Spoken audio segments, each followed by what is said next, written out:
bate-papo sobre certificações Splunk, como se preparar para elas. Então, isso daqui não é nada, como eu poderia dizer, algo oficial, que você tenha que seguir, ou que existe uma melhor prática, ou qualquer coisa nesse sentido, tá? O objetivo aqui é apenas elucidar para todo mundo como que você pode se programar, quais as trilhas que que faz mais sentido para o seu perfil profissional, aquilo que você está fazendo ou não. Tá? Então, o objetivo, basicamente, é mostrar para vocês, basicamente, como foi para mim, mostrando para vocês como que as trilhas de certificação elas estão hoje na Splunk. Quando eu fiz era um pouquinho diferente, aí eu falo com vocês no decorrer, mas hoje você tem algumas coisas que são bem pré-definidas de como você faz, enfim, tá?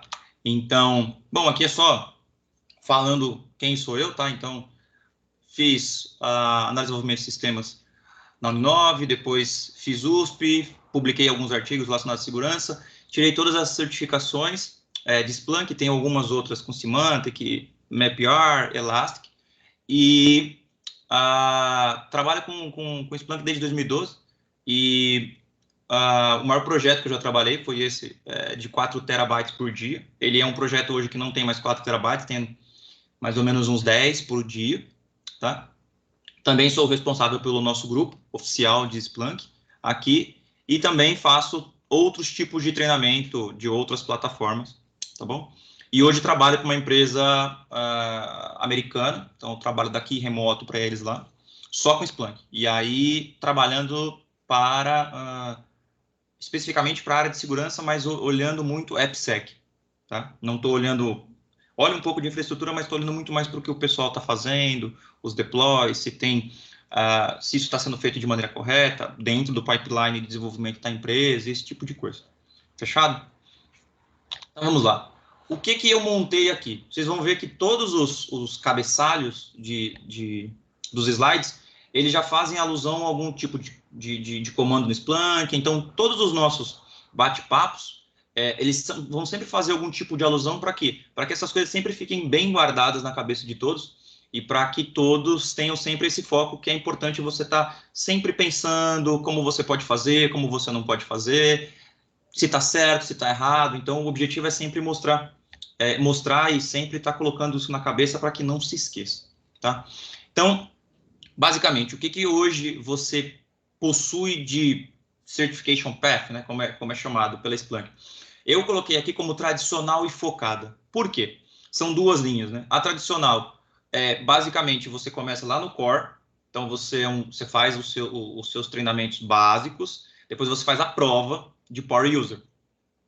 E você passando no Power User, você tem direito a fazer o restante. Tá? Então, Power User seria a primeira certificação que você tem direito.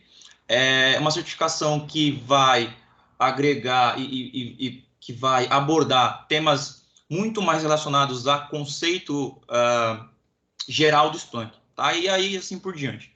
Vocês percebem que eu escolhi, né, coloquei uma escala de cor. Por quê? Eu vou falar da trilha focada, mas ela tem um particular, tá? E a gente vai falar bastante da tradicional, né? Como eu coloquei aqui essa questão tradicional. Então, você tem duas trilhas. Você tem uma trilha de aprendizado, que a gente não vai discutir aqui, porque a trilha de aprendizado, ela é uma trilha, por exemplo, eu tô da minha empresa, eu trabalho numa empresa que tem Splunk Enterprise Security. Então, eu preciso ser especialista em Enterprise Security. Você tem uma trilha de cursos que você faz para ter a especialização em Splunk Enterprise Security, certo? Então, o objetivo aqui não é falar dessas que são pré-determinadas. O objetivo é falar dessas que são trilhas de certificação. A outra também mas ela é muito mais focada em algo, tá bom? Então, por exemplo, você vai ter lá ITSI. Poxa, você não tem ITSI com tanto uso assim de deploys no Brasil. Você tem alguns, né? Mas você não tem. Se você falar assim, poxa, faz sentido buscar essa trilha? Se você estiver pensando em mercado nacional, um pouco, não muito, mas se você estiver às vezes pensando em mercado internacional, pode fazer muito mais sentido. Tá? Então, basicamente, é essa divisão. Então, eu usei as cores para quê? para mostrar para vocês o nível de dificuldade. Então, começando pelo verdinho, na trilha tradicional, você tem lá Power User, uma certificação tranquila, Advanced Power User, Admin e Architect. E depois você tem essas outras duas que são focadas, que também são trilhas tradicionais, tá bom? Então, vamos começar. Aqui eu destrinchei cada uma delas para a gente falar um pouco de como cada uma delas funciona. Então, se a gente pegar a trilha de Power User, que antigamente tinha outro nome, era só User, tá? Ela não era Core Certified Power User, era só usuário. Você tem hoje, como conteúdo exigido, vamos colocar assim, você precisa saber como fazer uma pesquisa, como construir uma consulta, por que aquela consulta está daquele jeito, aonde eu uso filtro, aonde eu não uso, por que eu tenho que usar, por exemplo, eu tenho que começar uma consulta com pipe index, eu posso começar uma consulta com pipe input lookup, ou eu posso começar uma consulta com pipe, uma macro, por exemplo. Então, o que cobre é você falar sobre a compreensão básica de como escrever uma consulta. Tá? A partir disso, entender a interface, o que é a interface do Splunk, o que pode fazer, o que não pode, o que são objetos de conhecimento, né? Então, objeto de conhecimento nada mais é do que um alerta, um relatório, um dashboard, um alias, um campo calculado, tags, tipos de evento, macros, workflows, o modelo de dados que a gente pode colocar aqui como pivot table e o Common Information Model. Então, tudo que você criar dentro do Splunk, ele se torna um objeto de conhecimento, tá? E é basicamente isso que a primeira parte, ou a primeira certificação, ela cobra de você. Você entender como isso funciona e você, de maneira fundamental, se conceituar para essas competências, tá? Tem uma coisa ali, uma coisinha aqui, outra ali, que você pode dizer que seria intermediário, que, por exemplo, seria utilizar macros encadeados. Então, você tem uma macro que vai chamar outra macro, e essa macro, por exemplo, está chamando um event types ou uma tag, mas aí ela se torna um pouco mais trabalhosa de fazer, tá? Mas o objetivo aqui é você conhecer como um todo a plataforma. Ela é uma prova simples do ponto de vista de provas. Hoje, todas as provas da Splunk são feitas na plataforma da PersonVue, então você pode fazer de casa, tá? Todas essas provas, então é bem tranquilo. Depois, no final, eu falo como que basicamente funciona o período para você fazer a prova e como funcionam esses preparativos, a gente vai falar um pouquinho disso. Então, certificação básica, conceitual, entender fundamentos e ser feliz, tá bom? Power User. Bom, Power User, ele se torna um pouquinho mais complexo, por quê? Aqui você já tem a ideia do que é Splunk, do conceitualmente o que é o Splunk, fundamentalmente como ele funciona. Então, se eu te perguntar, poxa, eu consigo fazer consulta em 4 index? Consegue. Eu consigo fazer consulta em 2 index e fazer 2 joins depois? Você vai ter que responder. E você vai ter consultas que você pode ter um cenário. Essa consulta é válida? Sim ou não? Né? Preencha o que falta nesta consulta. Então, isso é extremamente importante saber o que é um comando, o que é uma função, por que você usa um pipe, aonde você usa filtro, todos esses tipos de coisas. Por isso que ela se torna um pouco mais complexa do ponto de vista que você tem que entender a pesquisa. Então, uma das coisas que, geralmente, quando você está trabalhando com o Splunk, muitas das coisas é criação de relatório do dia, comparando com a última semana, comparando com o último mês ou com o último ano. Então, se eu coloco essa consulta para ti, eu vou colocar lá ela estruturada e vou perguntar, ela está correta? Esse append, por exemplo, de consulta, ele está correto? Tá? Então, aqui a gente tem muita questão de como isso funciona. Aqui eu não estou preocupado em olhar, poxa, o index está estourando, eu estou com problema de source type, eu estou fazendo alguma coisa nesse sentido de infraestrutura, você não tem que se preocupar com isso. Tá? Pode ser que você tenha uma questão ou outra ali perguntando o que é um index de maneira conceitual, um source type, ou até um KO, como eles vão chamar dos objetos de conhecimento, mas é muito mais conceitual. Quando você fez o primeiro, a primeira certificação, você já está muito bem preparado para você ir para a segunda. Tá?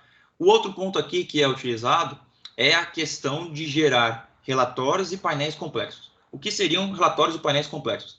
Um relatório, ele não vai ter tanta complexidade quando eu comparo ele com um dashboard. Um relatório, eu vou, basicamente, ele é composto de um objeto de conhecimento, que é o quê? Uma consulta, que eu vou salvar ela como um relatório, né? E aí eu posso, a partir dela, criar um alerta, eu posso permitir que você mude o período do relatório, eu posso colocar aquele relatório para que ele tenha uma otimização, que é chamada de aceleração, eu posso, de maneira granular, dizer qual grupo dentro do permissionamento de usuários do Splunk tem acesso ou não. Então, ele se torna um pouquinho mais administrativo do ponto de vista de objeto de conhecimento, mas não do ponto de vista administrativo da plataforma como um todo.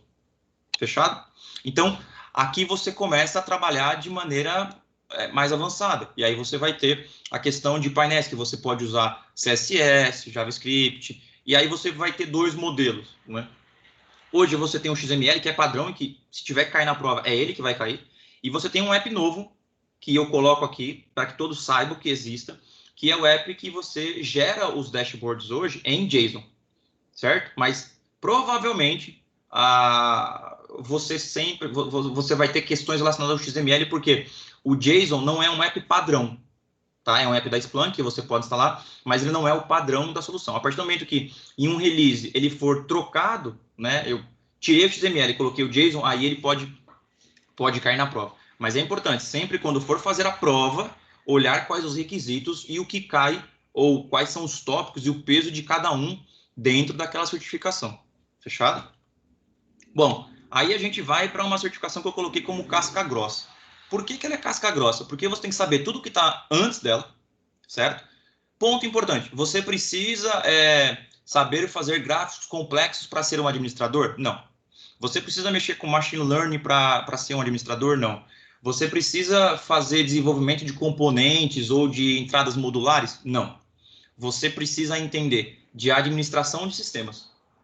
É claro que você vai ter que fazer consultas, você precisa entender como aquelas consultas afetam, e aí esse é um ponto extremamente importante, que é como as consultas estão orquestradas dentro do Splunk pelos diversos usuários, e até você como administrador, como elas estão orquestradas e o quanto isso impacta do ponto de vista de busca e do ponto de vista da apresentação do dado.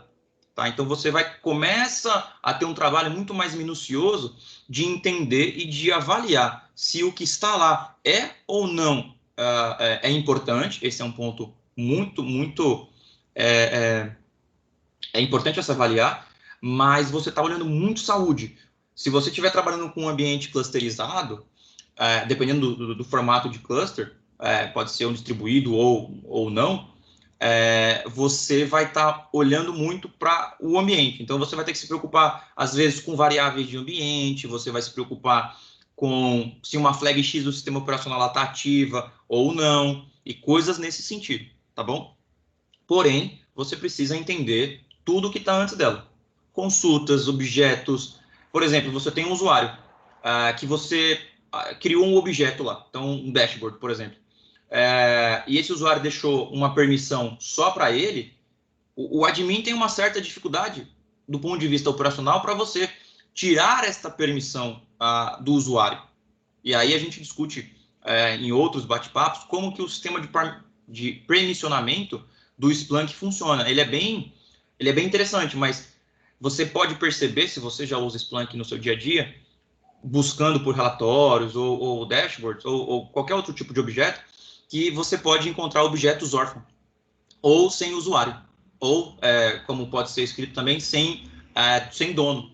Então, você vai ter alguns objetos que podem estar sem dono, e aí é sua obrigação, como administrador, entender porque, primeiro, que aquele objeto está sem dono, e se ele está sem dono, qual é o impacto que eu tenho no meu dia a dia, ou na minha operação de segurança, ou na minha operação de negócio, não importa qual seja a operação, mas o que isso impacta o usuário final. Tá? Então, é extremamente importante sempre pensar nisso. Você vai olhar o Splunk como um todo. E um ponto que eu coloquei que é importante. Essa certificação, ela não foca você fazer troubleshooting.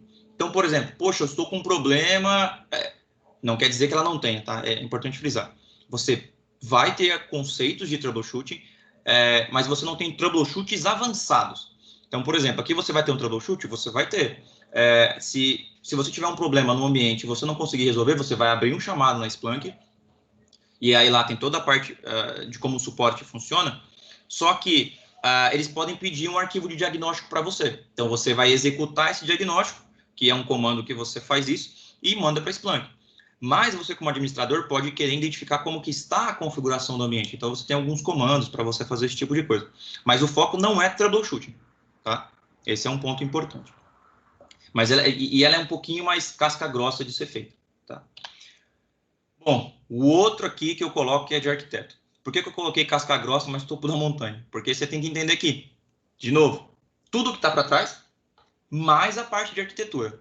Então, aqui você já começa a olhar muito a questão de melhores práticas, você precisa entender exatamente como você está montando o ambiente para aquele nível de escalonamento de máquina, aquele tipo de arranjo, né, que a gente pode chamar de cluster. Então, o arquiteto ele é um cara que ele é multifacetado, por quê? Ele pode trabalhar tanto como consultor independente, por exemplo, discutindo arquiteturas das empresas e propondo melhorias, ou ele pode trabalhar na própria empresa discutindo a arquitetura do próprio ambiente. Então, aqui você pode ter um ambiente 100% on-premise, 100% SaaS, e aí você não se preocupa muito quando ele é SaaS, tá? A gente pode discutir isso outro dia, mas quando é SaaS você não se preocupa muito. Mas pensando em ambiente que você tenha o Splunk como on-premise, full on-premise, a cloud ou híbrido, que seria a junção do on-premise quanto cloud privada, que seria a sua, aqui você tem que demonstrar muito conhecimento, porque você vai ter que dizer quantos usuários você tem por dia fazendo consulta, quais os tipos de consulta, se você tem consulta em tempo real, se você não tem, se você tem objetos que você vai acelerar, se você não tem, quantos administradores, se você vai fazer uma integração com o Active Directory, por exemplo, se você vai usar SML. Aqui, você precisa pensar em tudo o que pode acontecer no ambiente, tudo. E aqui também é o ponto que você faz os troubleshoots mais avançados. Então, poxa, eu estou com um problema de comunicação entre as máquinas. Você vai ter que fazer esse troubleshooting. Mas não é firewall, não é rota. Cara, é você que vai ter que descobrir e entender o que pode estar acontecendo entre as máquinas. Então, a role, né, como colocar assim, a role de admin arquiteto, ela é muito próxima, porque você pode ser um arquiteto full, só ser arquiteto, o que dificilmente acontece, ou você ser só um admin, que também dificilmente acontece. Então, geralmente, um arquiteto é um administrador, não pela certificação, mas ele também vai ser um administrador por conta da role que ele está desempenhando ali, então da função que ele está desempenhando naquela empresa, naquele cliente, ou o que seja, tá? Mas o ponto é aqui, é entender ambiente. E aqui tem um ponto muito importante. Quando eu fiz essa certificação, todas as outras você tinha cenários, todas múltipla escolha e muito mais tranquilas. Quando eu fiz a primeira vez essa prova, e aí eles mudaram o nome da prova, inclusive, você tinha a prova teórica, com X questões para fazer um tempo, não era via person view, e aí você ainda tinha o seu laboratório. Então, durante 24 horas, eles te davam uma quantidade de máquinas, você precisava montar todo um cluster que eles te colocavam para você como um arranjo desejado, mais as máquinas de coleta, e você tinha que fazer todo esse gerenciamento, usando todas as melhores práticas, todos os componentes, tudo de maneira segregada. Então, aqui é extremamente importante você entender que, se você quiser chegar na certificação de arquiteto, você vai montar o seu ambiente em casa, vai montar o seu ambiente na nuvem, você vai precisar de, no mínimo, para você ter toda essa composição e você entender toda a grandiosidade de um cenário como esse, você vai precisar de umas 10 máquinas para você entender de maneira bem abrangente como tudo isso funciona. Tá? Então, eu coloco que ela é casca grossa exatamente por isso. Você precisa demonstrar total capacidade para que, se te coloquem um desenho ou outro, você sabe exatamente por que aquele desenho foi feito daquela forma e o outro da mesma forma. Tá? Então, é aí que você faz essa diferenciação entre as certificações. Tá bom? Então, Eu fecho essa parte do tradicional por esse ponto, tá? Então, você sai de Power User, Advanced, Admin e Arquiteto. E quando você tem arquiteto, obviamente, você tem todas elas para trás. Quando você renova as certificações, como foi o meu caso, você pega todas as outras também, né? Então, eu tinha todas as anteriores, e tem algumas que não aparecem aqui, porque elas não são para o público geral, como a de Sales Engineer.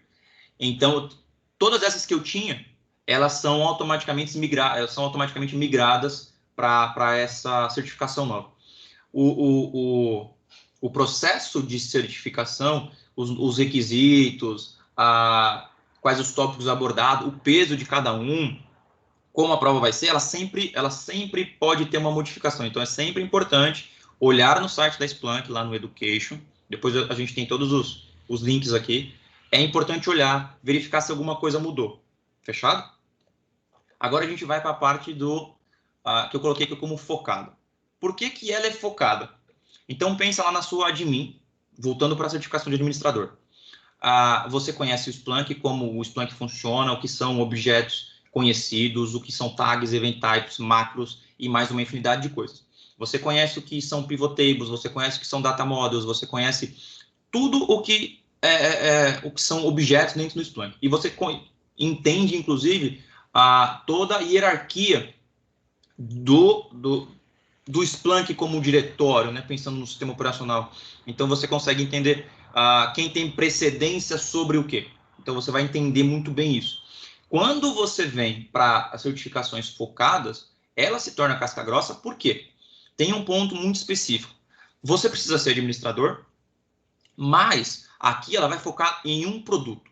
Então, a Splunk tem 2 produtos, que são produtos premium, são produtos que você paga a parte da sua licença Enterprise. Então, você tem lá o Security, o Enterprise Security, e você tem o ITSI. Ambos produtos pagos. Então, o que acontece? Quando você tem a sua implementação de Splunk Enterprise e você quer ter uma implementação do Enterprise Security, qual é o ponto? Você precisa primeiro conhecer Enterprise Security. Tá? O Enterprise Security é uma console extremamente robusta para você trabalhar. Eu vou colocar CIEM aqui, mas ele não é efetivamente o CIEM, mas é como se fosse a parte de CIEM do Splunk. Porque o Splunk não é CIEM, tá? Só para deixar claro. Quando você coloca o Enterprise Security, ele se torna uma plataforma de inteligência de segurança operacional, que engloba CIEM. Tá? Então, dentro do Enterprise Security, você tem que entender como funciona. Então, como configurar a análise, como configurar a análise de risco, quais as inteligências de ameaça, quais são as fontes terceiras que você vai fazer integração com o Splunk, como você pode fazer isso. Então, você entende que você precisa saber, do ponto de vista administrativo, se um app terceiro, uma inteligência nova de ameaça, uma porta que você vai abrir para coletar um log de ameaça ou um log de vulnerabilidade, ou qualquer coisa de uma parte terceira, o quanto aquilo vai impactar o ambiente. Então, ela se torna casca grossa porque você tem que entender o ambiente como um todo, mas você também tem que entender só o app. Então, você tem que entender, primeiro, de segurança, claro, mas aqui você vai ter que entender normalização de evento, você tem um pedacinho de arquitetura que você precisa ter máquinas em um formato diferenciado. Então, ele se torna um pouquinho mais complexo e ele também é casca grossa por esse motivo, tá? Porque você precisa fazer tudo. Instalar, configurar, gerenciar. É uma instalação do zero que ela pode estar integrada ao seu Splunk Enterprise Core, tá bom? Então, essa é a diferença entre essa focada e uma tradicional, fechado?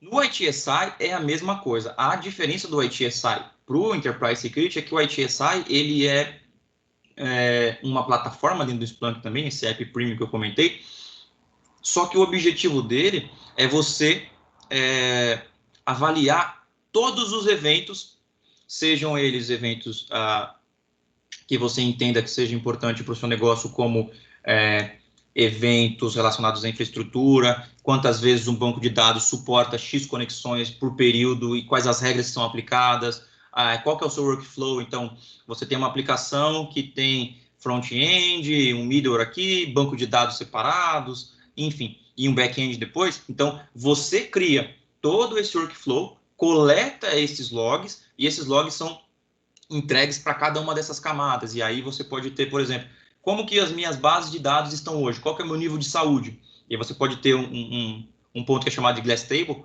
que basicamente é seu banco de dados lá, e aí você pode ter vários bancos de dados internos. Quando você faz um deep dive, você vai ter exatamente toda a trilha. Ou você pode ter ela de maneira granular ou não, mas pensando de maneira não granular, você clicou lá, você vai ter meus bancos de dados. Então, qual que é o workflow? Ele clica dessa forma, ele chega nesse pedaço de software, ele chega nesse middle, ele faz tal coisa, ele chega nesse final. Poxa, eu tô tendo um alto tempo de resposta. Em qual dessas camadas eu estou com problema? Quando você abre esse Glass Table, você consegue saber exatamente aonde o evento está gerando ou quais são os geradores de problema para aquele caso específico. Então, quando a gente está falando do ITSI, é muito importante entender que, diferente um pouco do Enterprise Security e do Enterprise convencional, você aqui tem uma questão muito mais estratégica de entender como a arquitetura da empresa funciona. Tá? Ela é um pouco mais complexa exatamente por isso. Você precisa entender o que você vai colocar dentro do Splunk, só que, ao mesmo tempo, você precisa entender qual é a arquitetura do que você está colocando, porque você precisa criar esses fluxos dentro do próprio Splunk. Tá? Então, tanto Enterprise Security Admin quanto a ITSI, elas se tornam casca grossa exatamente por isso. Elas são focadas no produto. Então, você tem que ser um cara muito bom de produto. Desses dois produtos, de novo, são produtos premium. Tá? Que você não vai achar em todos os lugares que você for.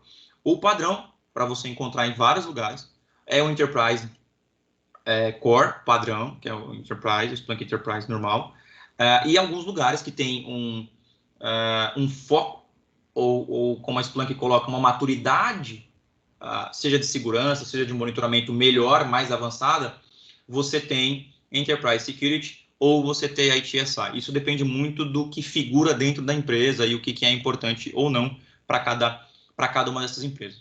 Fechado? Bom, e aí eu coloquei as certificações focadas. Eu coloquei algumas, como posso colocar? Quais são os levels, né? Ou, por exemplo, como se fossem algumas dicas, ou que você pode pensar para estudar, para que todas essas você possa tirar um pouco mais de letra ou não seja pego de surpresa. Então, por exemplo, você vai, para a maioria delas, tá? Você vai precisar entender qual é a diferenciação de uso de barra normal e barra inversa, quais são os esquemas lógicos de produção de consulta, como você vai fazer um planejamento para a apresentação das ideias, como você vai apresentar soluções. Que mais? Você pode ter aqui uma questão de para certificações de admin, de arquiteto, como que você faz o particionamento do disco? Isso tem um ponto extremamente importante que pesa muito com relação à performance do ambiente como um todo. Qual é o tipo de formatação? Como que você aloca a memória? Quais são as redes que você vai deixar o Splunk? Então, quando você parte ali para os vermelhos, né? São as duas casca-grossa que eu coloquei. Você precisa entender, além de coisas tradicionais de sistema operacional e também de como apresentar resultado, as melhores práticas de fazer consulta e esse tipo de coisa, você precisa também entender que você precisa saber como grandes ambientes enterprise, né, que é o que é chamado da Splunk, são grandes empresas. Você pode ter Splunk em empresas pequenas, mas você não, geralmente você não vai ter grandes ambientes em empresas menores. Você vai ter um ambiente distribuído pequeno, ou você vai ter um single instance que a gente pode discutir no futuro, tá? Mas toda vez que você vai para uma certificação focada, você vai ter que ter os conhecimentos adicionais que são Enterprise Security, você vai precisar entender todos os pontos relacionados à segurança, a monitoração de ambiente crítico, que também passa por segurança, SRE e qualquer outros assuntos que sejam adjacentes ou complementares a isso daqui. Então, a ITSI te demanda entender muito o que a sua empresa está monitorando, o que ela quer monitorar, o que ela espera com aquilo, por que aquilo é importante. quais são os thresholds que você vai definir para cada passo daquele, sei lá, então vou voltar ao banco de dados. Você tem 20 componentes de banco de dados. Então, qual o threshold, qual a sensibilidade de cada um dentro desse workflow macro? Você tem que entender exatamente como essas coisas funcionam. Fechado? É claro, você vai precisar entender se você tiver uma porta fechada, você vai precisar fazer um troubleshooting. Se não estiver chegando log, você vai ter que fazer um teste. Se você tiver problema num ambiente que você tem um Splunk clusterizado, uma máquina caiu, o que isso impacta? Mas quantas máquinas eu tenho no meu cluster? Eu tenho 5 máquinas e eu estou com uma replicação de 3. Se uma máquina cair, não tem problema. Mas são todas coisas que a gente discute. A gente vai discutir em outros fóruns, em outras datas, mas são todas coisas que você precisa entender como essas coisas funcionam no dia a dia. Fechado? Bom, aí agora eu parto para a parte de dicas, né? Aqui é interessante que foi basicamente obviamente, o que me ajudou foi trabalhar com Splunk, estar trabalhando com Splunk há bastante tempo, isso me ajuda bastante, mas isso não tira aquele que quer fazer a certificação, isso não é impeditivo para que ele faça. Então, você pode montar os seus ambientes, entender como as coisas funcionam, faz o download, identifica como a plataforma funciona, baixa numa VM se você quiser fazer uma instalação single instance para você ver todos os componentes. Você não vai conseguir ver os componentes separados, mas você consegue ter ideia de como eles funcionam. Ou você pode usar o Splunk Cloud. Você tem um pequeno contratempo com o Cloud que você só tem 15 dias de uso, mas é interessante para você entender como a Cloud funciona para o Splunk. Ele funciona um pouco diferente, tá? Do Splunk Enterprise convencional. Você não tem alguns acessos, bastante coisa é feita pelo próprio suporte da Splunk, tarefas administrativas com relação a acessar servidores, esse tipo de coisa você não tem. Então, você precisa também entender, voltando um pouquinho, só para voltar, para deixar claro, quando você é um arquiteto, você tem que entender por que você vai usar um on-premise, um híbrido ou um cloud. Tá? Então, é interessante entender esse tipo de coisa. E aqui, o grande ponto é, não importa qual certificação você almeja, baixa o Splunk na sua máquina, numa VM, cria um snapshot e vai brincando. E a gente tem o nosso grupo lá no Slack, que a gente tira dúvida. Então, você tem dúvida, você pergunta, que vai ser até alguma coisa que eu coloquei aqui para frente, tá? Mas você pergunta. Outro ponto importante. Duas coisas que são assim, fundamentais e funcionam como nenhuma outra. A documentação da Splunk é uma documentação extremamente detalhada, é uma documentação que você senta, você avalia, tem muito exemplo, é muito prática, funciona muito bem, tá? Você pode ir para a comunidade, que também a comunidade é fora de série. Você tem uma questão de gamification dentro da comunidade, então você publica uma dúvida, se ela já não foi respondida por algum outro membro, rapidamente alguém vai te responder. Eu já tive problemas no começo e resolvi de maneira muito simples, tá? Às vezes você pode colocar um questionamento que ninguém nunca teve, ser um pouquinho mais complexo, mas aí você tem o pessoal da comunidade Splunk, os caras são casca grossa mesmo, e os caras, às vezes, eles recriam o seu ambiente para validar e aí te dão uma resposta. Tá? Então, tanto a documentação como a comunidade, o fórum, né? O fórum do Splunk Answers, é muito, muito, muito válido e muito bom para qualquer coisa. Tá? A documentação da Splunk é uma das poucas documentações que eu já pude ver que tem uma granularidade, uma riqueza de documentação muito grande. Tá bom? O outro ponto a gente tem aqui o nosso grupo, que é onde vocês estão inscritos, e provavelmente foi assim que souberam do evento de hoje, ou via LinkedIn. Além disso, o grupo, a gente está sempre fazendo esses bate-papos, discutindo esse tipo de coisa, mas a gente tem o nosso Slack também, que a gente publica várias coisas lá. Então, a gente publica novos eventos, vagas de trabalho, tira dúvida, a gente coloca dica. Então, por exemplo, a gente já teve algumas discussões que uma pessoa estava com um problema para fazer um conector X funcionar, com uma determinada infraestrutura, publicou lá, alguém falou, já trabalhei com isso, você faz isso, isso, isso, pronto. Você não precisou correr atrás de um monte de coisa. Você já tinha ali, e o time está sempre engajado, né? O pessoal está sempre conectado, tentando ao máximo responder o que é possível. Como responsável pelo grupo, caso você tenha uma dúvida que ninguém conseguiu resolver, o fórum não conseguiu resolver, é possível falar com os responsáveis dos grupos ao redor do mundo. Então, cara, ninguém conseguiu resolver o seu problema. Você pode abrir o ticket, óbvio, né? Que aí você vai ter os engenheiros da Splunk te ajudando, mas a gente vai. Eu posso perguntar para o pessoal lá também, tá? O pessoal é super aberto para qualquer tipo de coisa. Tá? Então, pensando nas 3 dicas, baixa o Splunk, testa à vontade na sua VM, faz snapshot, cara, e trabalha. Vai trabalhando, pega dado aberto na internet, vai testando, vai entendendo. Outra coisa, leia a documentação. Executou um comando, poxa, por que esse comando funciona dessa forma e não funciona de outro jeito? Poxa, por que o status, quando eu coloco um comando, por exemplo, um max de host, por que eu não posso agregar por ele mesmo? Aí você vai ter existe uma implicação uma implicação do comando. Por que isso não pode ser? Por que você não pode fazer tal coisa? E assim por diante. Então, instale Splunk, teste Splunk, documentação, comunidade, Splunk Answers, o nosso grupo de usuários, o nosso Slack. Fechado? Então, para fechar toda essa parte de como você pode se preparar, você tem muito material mesmo. E aí aqui eu coloquei só uma dica resumida de como você pode fazer e como foi que eu me preparei para todas elas, inclusive. Então, exatamente o que eu fiz. Planejei qual certificação que eu queria, vi todos os pré-requisitos no site da Splunk. Tá? Aqui eu não vou colocar pré-requisito porque o pré-requisito pode mudar amanhã. Então, todos os pré-requisitos, o que é importante, o que você já sabe, o que você já aprendeu, o que você tem muita facilidade, planeja ali umas 2 horinhas por dia, ou no final de semana faz um bootcamp seu, anota no papel, onde você achar importante, tudo o que você quer testar. Quero testar o SIM, eu quero testar dashboard, eu quero testar relatório, eu quero testar macro encadeado, eu vou subir um cluster e eu quero validar com 2 máquinas o que acontece, com 3 máquinas o que acontece, é possível subir com 2, é possível subir com 3, é o seu momento de validar esses cenários. E o outro ponto, pratique sempre que possível os tópicos que que são abordados dentro daquela certificação.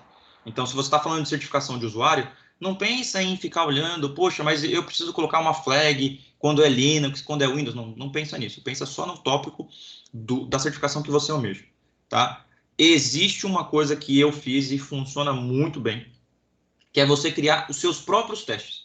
Então, para criar seus próprios testes, eu vou dizer nos próximos slides, mas, cara, crie os seus próprios testes, emule a realização da prova.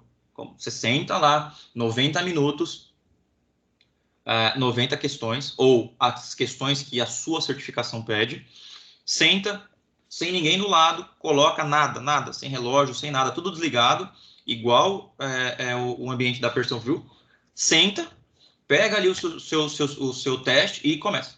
90 minutos, coloca um cronômetro e começa a fazer. Como se você estivesse lá, se tranque no quarto, faça qualquer coisa nesse sentido. Eu não fiz essas emulações, eu não fiz elas durante o processo, eu fiz elas no dia anterior da prova.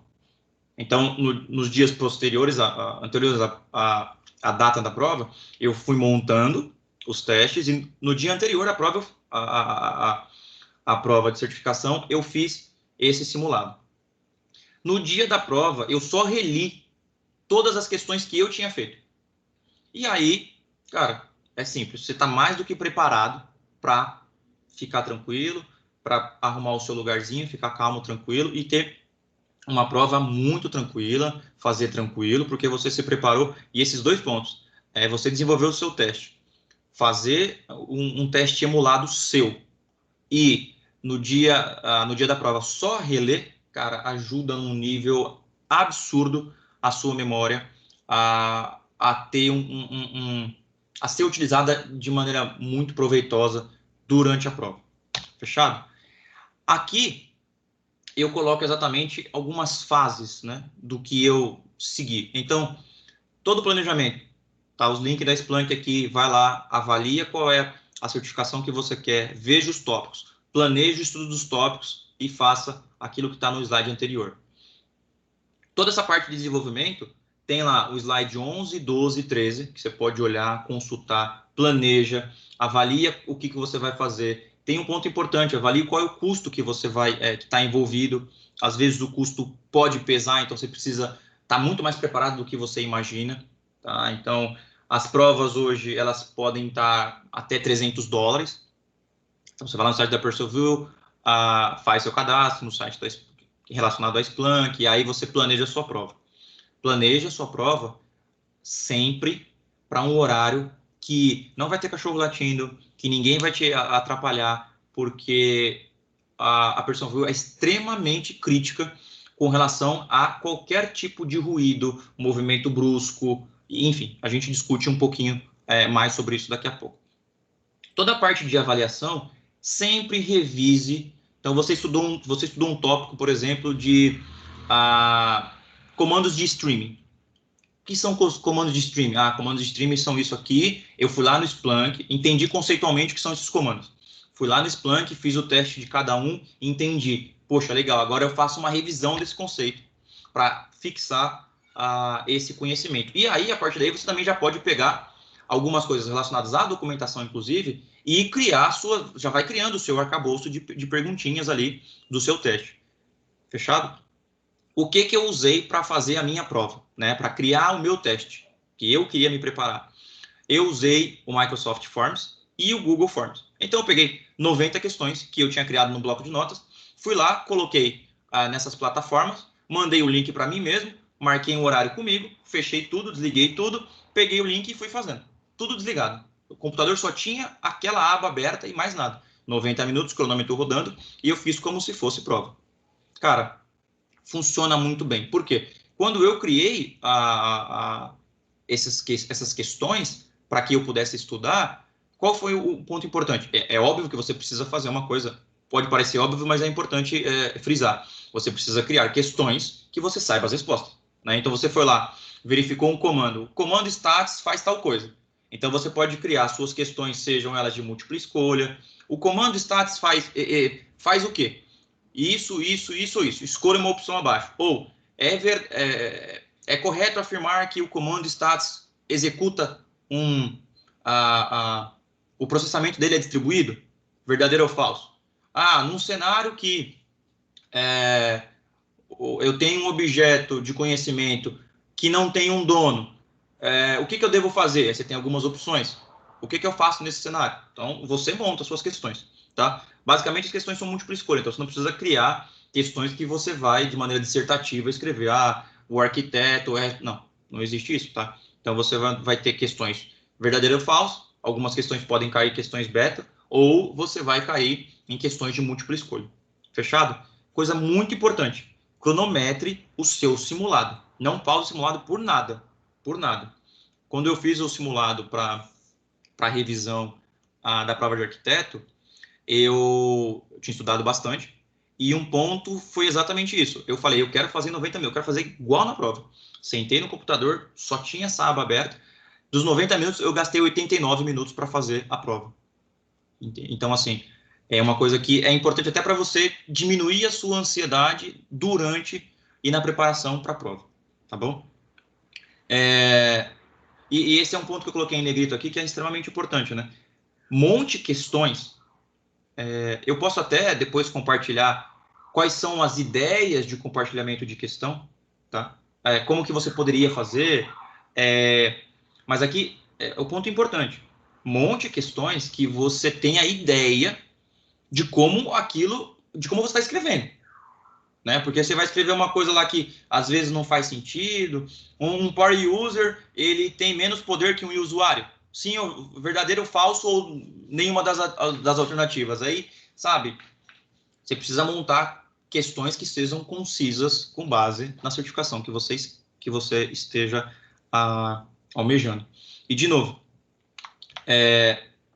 avalie com antecedência aonde você vai fazer a prova. Provavelmente você vai fazer em casa, porque é possível, mas você pode fazer em um escritório da Persolview, você pode fazer, fica à vontade. Mas, teoricamente, você vai fazer em casa, então pegue um horário que você não tem vizinhos acordados, não tem barulho, sua casa está mais calma. Faça isso pensando que alguém vai estar te olhando. Então, o Persolview coloca 2 auditores, a sua câmera tem que ficar aberta durante a prova, desde o início até o final.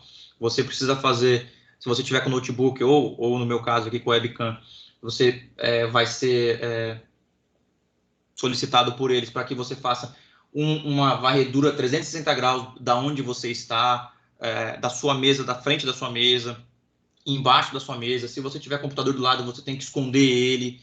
Então, é importante você entender que tudo isso é extremamente factível e você precisa estar preparado para isso no dia da sua prova. Fechado?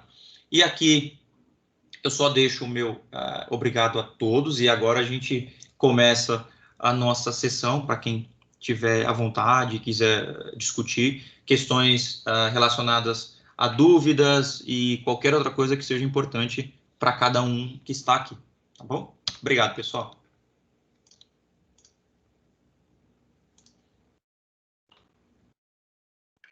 Boa noite. Boa noite. Felipe aqui. Opa.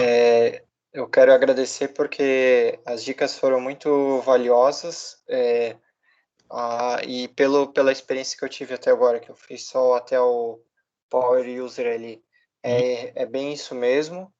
E, por exemplo, quando você falou sobre os aspectos do admin e do arquiteto ali, refletiu também o que eu penso, assim.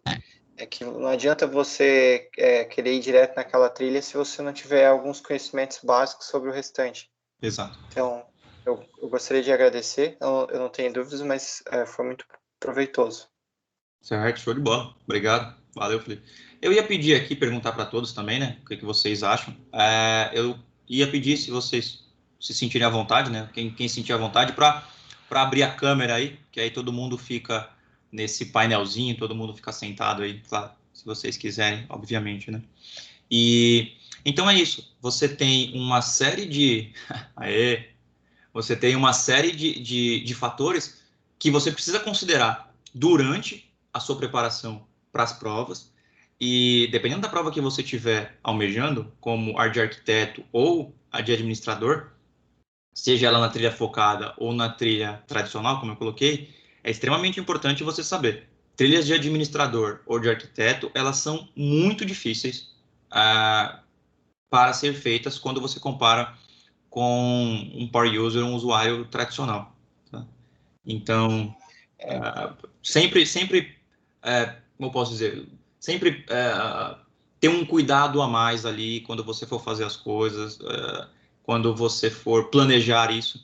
E sobre a questão da person view, de fazer em casa a prova, cara, não é brincadeira. Quando eu fui fazer as minhas provas, eu fiz a prova no modelo tradicional antigo e no modelo novo. Então, no modelo antigo, você tinha isso, você recebia as credenciais, umas 10, 11 máquinas, você tinha que montar o cluster e fazer a coleta de log remoto e esse tipo de coisa. E a parte interessante que o cara, eu lembro que o instrutor falou foi, se alguém aqui tentar mudar algo na mão ou diferente do que está na role de arquiteto, a gente vai saber e você vai ser desclassificado. Então, é simples assim. Não adianta você... Dá para fazer de outras formas, mas o objetivo da prova não é fazer de outras formas. Se você fizer, você é desclassificado na hora. Então, você tem 24 horas para fazer isso. Eles te dão 11 máquinas, 11 dockers, né? Para você fazer isso, com o usuário, tudo bonitinho. E aí você sobe e eles validam. Isso na área de arquiteto.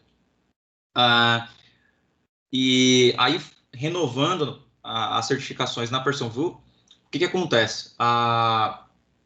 Dessa forma que eu falei, né? Você vai ser solicitado para que você abra a câmera, que você abra o seu microfone, alguns minutinhos antes. Eles fazem uma validação você vai instalar um cliente na sua máquina, né?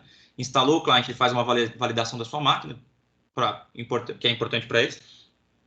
E aí ele vai pedir para você fazer esse panorama da onde você está. Então, se tiver qualquer coisa, cara, fone de ouvido, por exemplo, você pode ter o celular em cima da mesa, mas o celular tem que estar longe da sua mão, porque qualquer movimento brusco ele vai perceber que você está fazendo alguma coisa. Você não pode ter música rolando, você não pode ter nenhum barulho. Eu fui fazer a prova e eu tava comigo mesmo aqui, assim, né? Deixa eu ver. O cara falou assim, licença, ele pausou meu teste. Ele falou assim, você pode não fazer isso, porque eu não sei se você está falando com alguém, então tire a mão do rosto, né?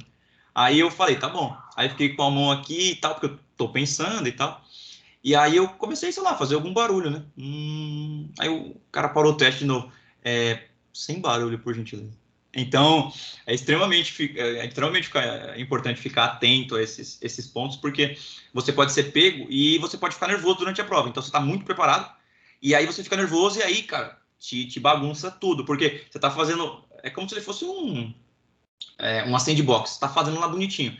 Aí, daqui a pouco, você tenta clicar, não dá para clicar mais, aí, por 2 segundos, aparece o cara falando para você não fazer tal coisa. Então... o cara ou outras pessoas, né? Porque você tem sempre 2 auditores validando a sua prova. Então, é extremamente importante você entender ali para você saber que isso já acontece, isso pode acontecer. Porém, se acontecer, para você ficar calmo, não ficar ansioso durante a prova. Certo? É isso. Alguém tem alguma pergunta aí, alguma dúvida? Alguma consideração? Eu ia comentar, Rafael, que eu tinha mania de, durante a prova, ficar repetindo comigo mesmo a pergunta. Então, falando baixinho, assim, eu falo comigo mesmo quando eu estou trabalhando. E aí a recomendação do auditor foi: você pode, por favor, parar de repetir a pergunta em voz alta? Ele falou 2 vezes porque, para mim, entrou no automático do cérebro eu fazer aquilo ali. Mas eles estão bem atentos o tempo inteiro. Sim. E a outra coisa foi o headset. Eu entrei com o headset, a primeira coisa que ele pediu, não, tem que ser o microfone da máquina, não pode nenhum tipo de headset, especialmente se ele for sem fio, né? Não pode. Exatamente. Então, essas coisas são muito importantes. E dependendo de como você estiver, né, Matheus, você pode estar ali muito tenso e tal, e aí você está lá fazendo, dá um pop-up e, meu Deus, e agora? Aí você perde toda a sua concentração e, poxa, numa prova de arquiteto, poxa, eu não tive a resposta no dia. Imagina, eu fiz a prova, eu falei, vou fazer de madrugada, que aí a probabilidade de alguma coisa acontecer é muito baixa. Eu fiz a prova, comecei a fazer a prova meia-noite, e aí eu terminei, e aí, quando eu cliquei no finalizado, a Splunk só mandou uma mensagem assim: obrigado por ter feito a prova. Só isso. E eu falei, poxa, mas eu não vou saber se eu passei? Cara, eu só fui saber, isso eu fiz no sábado, né? De sexta para sábado. Eu fui saber no domingo de manhã que eu tinha passado. Então eu fiquei o sábado inteiro sem saber se eu tinha passado na prova, né? Então, cara, essas coisas acontecem e elas às vezes deixam você um pouco mais ansioso. Mas é isso. Valeu também pelo comentário de falar que, né? Não estou mentindo sozinho, né, Matheus? Não, é verídico, fato verídico. É verídico, é isso aí. Alguém tem algum ponto? Quer fazer alguma sugestão? Alguma... Eu vou fazer um comentário que eu não sei aqui, eu acho que são pessoas todas já bem qualificadas, mas se alguém ainda está no início da carreira com Splunk, eu recomendo que aprenda com as coisas básicas, aprenda o impacto de um comando, de um lookup, de um KV store, ou de fazer uma busca all time. Você tem que entender o básico para depois querer se propor a ser um arquiteto, por exemplo. Então, não tente pular etapas, porque isso pode ser um problema. Essa é a minha recomendação. É bom dominar até o Advanced, ali, o Power User e o Advanced. Acho que é o Advanced, né? Eu agora esqueci. É isso mesmo. Enfim, que vai ser bom para ti, com certeza, para fazer as outras certificações. Totalmente. É totalmente válido, Felipe. E quando você vai para as certificações que colocam mais casca grossa, porque geralmente é o que o mercado, em alguns casos, vai pedir, se bem que eu nunca fui solicitado das certificações, dos certificados, nada do tipo, mas você já tem que... É muito interessante que, se você começar do básico, igual você comentou, Felipe, é interessante que você comece do básico, mas já comece a pensar em melhores práticas. Poxa, é o que você falou. Será que eu posso fazer uma consulta all-time? Qual o objetivo de fazer uma consulta all-time? Né? Primeiro que não faz sentido fazer uma consulta all-time. Né? Você está usando o Splunk para quê? Como um data storage, ou você está usando ele como uma ferramenta que te dá inteligência para tomada de decisão em tempo real ou próximo do tempo real? Então, essa questão, por exemplo, do all-time é uma coisa. Isso não é uma boa prática. Então, por exemplo, uma boa prática, sempre use o máximo de filtro que você puder. Seja o mais granular possível.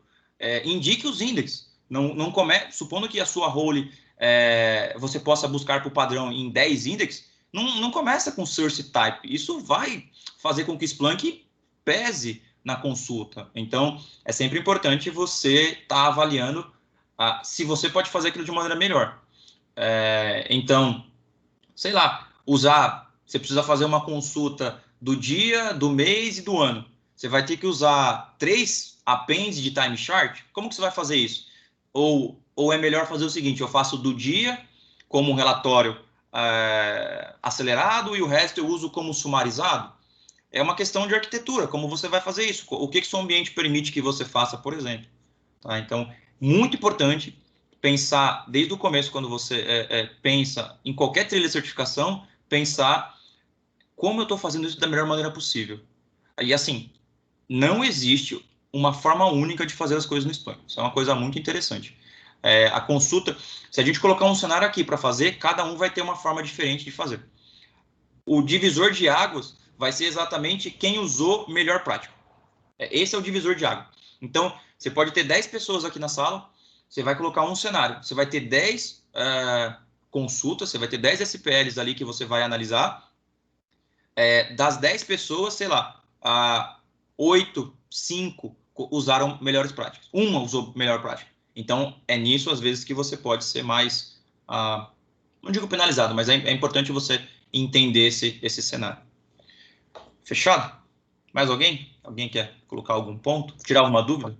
Opa, manda bala, filho. Na verdade, era mais uma dúvida sobre a prova, vamos dizer assim, o lab de arquiteto, né, que você fez. Uhum. Quando eu fiz um tempão atrás, não de arquiteto, era um que exigia um lab, o cara chegou e me deu assim, eu quero um cluster, 2 search heads, 3 indexers, master, e eu tenho 2 máquinas aqui, que uma você vai pegar esse dado e esse. É meio que eles vão jogar isso daí e foi, né? Foi, exatamente. Tá. Exatamente. Mas você chegou a fazer esse lab? Sim, é porque eu fiz. É isso aí mesmo. Só que era na versão 4. Nossa senhora. Mas você pegou uma versão que é pra sofrer mesmo, né?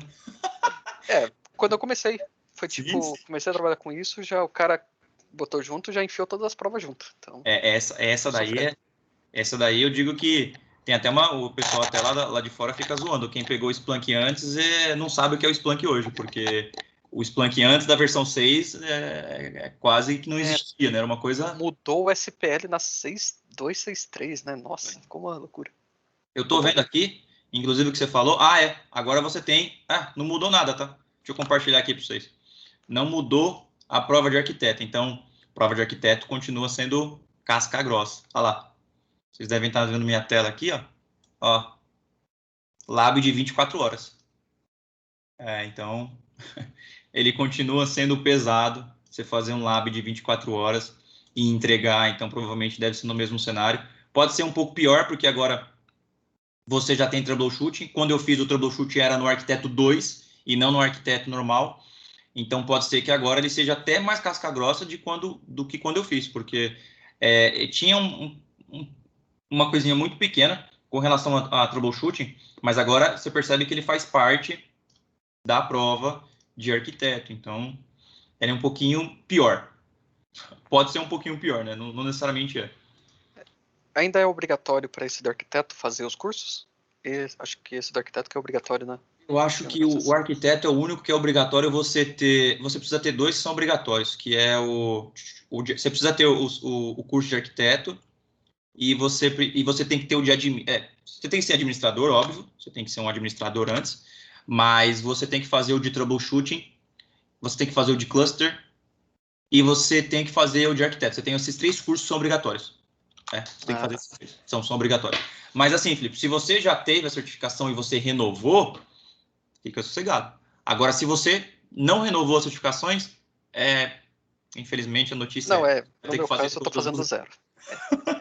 Eles deram um ano para renovar. Isso. Eu tinha feito no modelo antigo e aí tinha um ano para conseguir fazer o catch-up ali do modelo Pearson View, né? E sem custo, né? Digamos, sem infringir.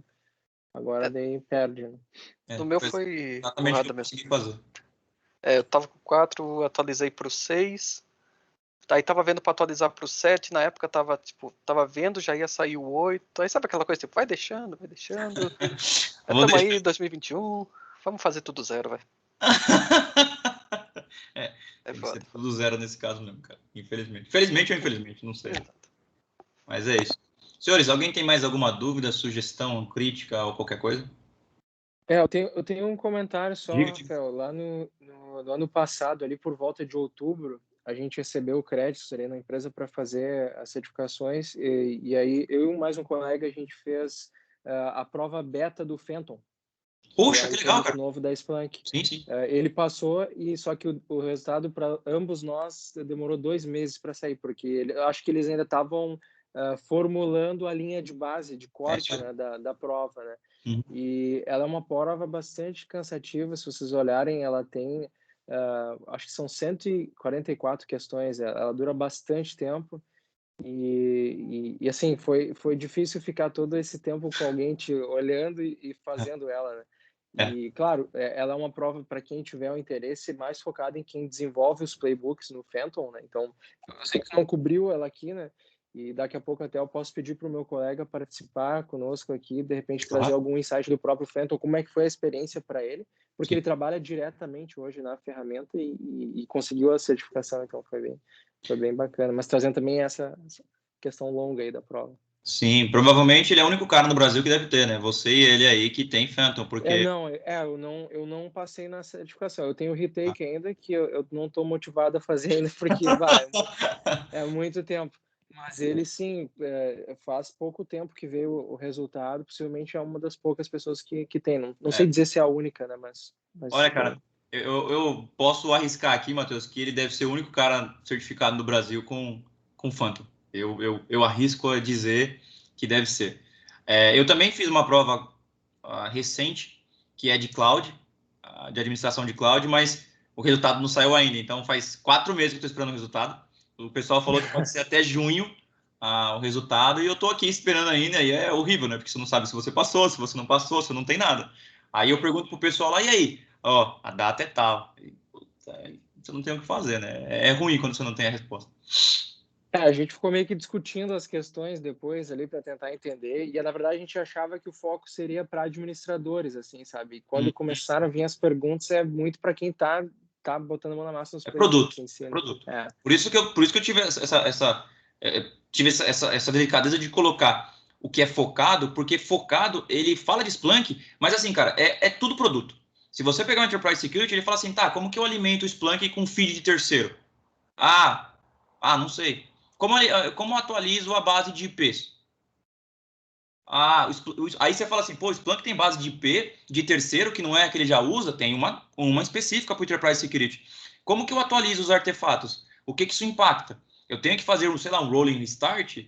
É muito produto, né? Muito produto. E, cara, o ITSI, eu acho que o Enterprise Security, sei lá, pode ser por trabalhar com segurança, ele seja mais... para mim, ele é mais acessível. Mas, cara, o ITSI, ele é um produto bem complexo. Bem complexo mesmo, cara. Eu acho que... Não vou falar nome de cliente, né? Óbvio, mas tem dois clientes que eu sei que usam aqui no Brasil. Mas assim, cara, pensa que foi uma coisa extremamente cansativa e complexa de fazer a implementação disso. Então, são duas plataformas, por isso que eu coloquei ali. São dois produtos premium que, cara, ou você está na empresa, ou você precisa muito fazer ela por alguma oferta de trabalho ou alguma coisa nesse sentido. Porque, primeiro, que você vai pagar o custo dos treinamentos em dólar. Né? E infelizmente, não é barato. E o outro é que você vai ter que pagar a prova também. E se você não for bem na prova, você tem que fazer outra prova, você não tem retake. Então, pensando nesse cenário, é bom entender o que você quer, né? Bom, valeu, Matheus. Bom, alguém quer colocar algum ponto, alguma sugestão, críticas? Porque senão, se ninguém quiser nada, estamos todos liberados para jantar e ficar tranquilos. Você gravou a sessão? Opa, tá gravado. Daqui a pouco tá lá no YouTube. Legal. Isso é legal. Obrigado. Senhores, hoje não temos meninas do grupo, mas então, senhores, muito obrigado pelo bate-papo aí, a gente poder compartilhar. O material eu mando depois, se alguém quiser. O copyright é do nosso grupo, tá? Então, é nosso. Fechado, pessoal? Obrigado aí pelo tempo de todos de novo e até a próxima. Depois eu devo mandar uma pesquisa que deve ir por meio de vocês. Vocês veem lá se chegou, depois me avisa se chegou e como foi. Não é para falar nota não, tá? Mas é só para falar, ó, recebi a pesquisa, porque aí eu sei que o portal da Splunk tá funcionando redondinho. Beleza, pessoal? De novo, obrigado pelo tempo de todos aí. Qualquer coisa é só chamar. Valeu. Valeu, Rafa. Muito obrigado. Obrigado. Valeu, Rafa. Obrigado. Muito bom, obrigado. Obrigado, todo mundo. Valeu, pessoal. Pessoal. Valeu, galera.